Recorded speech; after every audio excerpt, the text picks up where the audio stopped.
For all the latest updates, subscribe to News9. India has now been reported to have 10th highest number of COVID-19 cases in the world.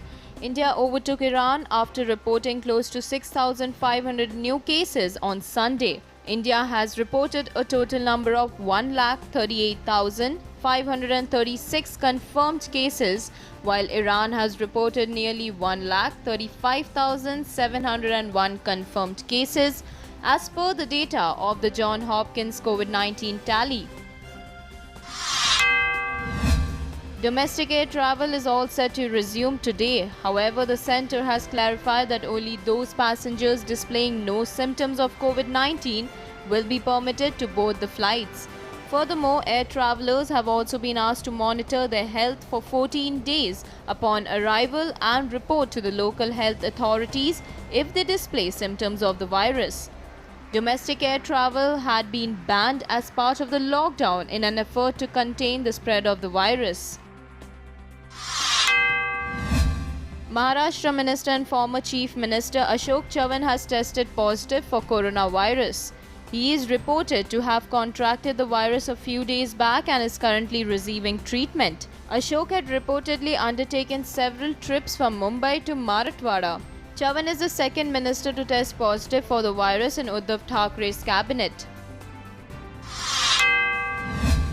India and China, which have locked horns over the border row near Ladakh, are in no mood to relent. According to sources, India is determined to continue with its construction activities along the line of actual control. Both the nations are already reinforcing their positions and are reported to be all geared up for a long standoff. Maharashtra CM Uddhav Thackeray refused opposition BJP's demand for a state package to help tackle the COVID-19 crisis. Thackeray said that earlier schemes had failed to make a major impact on the ground. During an online briefing, Thackeray said that additional emphasis needs to be laid on creating healthcare facilities for treating people. He also said that distribution of food grains to the people must be given importance.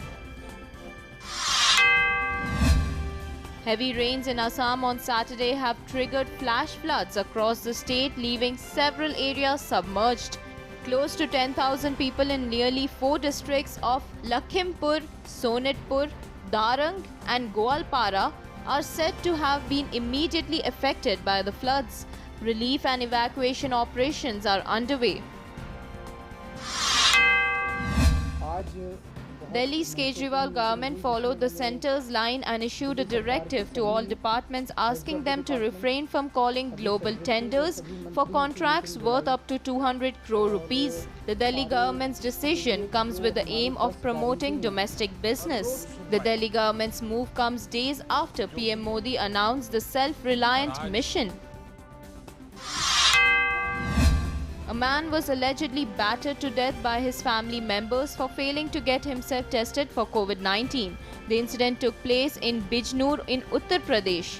The victim, identified as 23-year-old Manjeet Singh, was assaulted by his cousins with sticks for failing to get tested after returning from Delhi. Manjeet was rushed to the hospital for treatment but later succumbed to his injuries. A man allegedly strangled his father to death for refusing to give him money to buy liquor. The incident took place in Moradabad district of Uttar Pradesh. The accused, identified as Vicky, strangulated his father Mahendra Singh and stuffed his body in a box later. The incident came to light after the deceased man's wife happened to open the box and discover the dead body. The accused is said to be at large.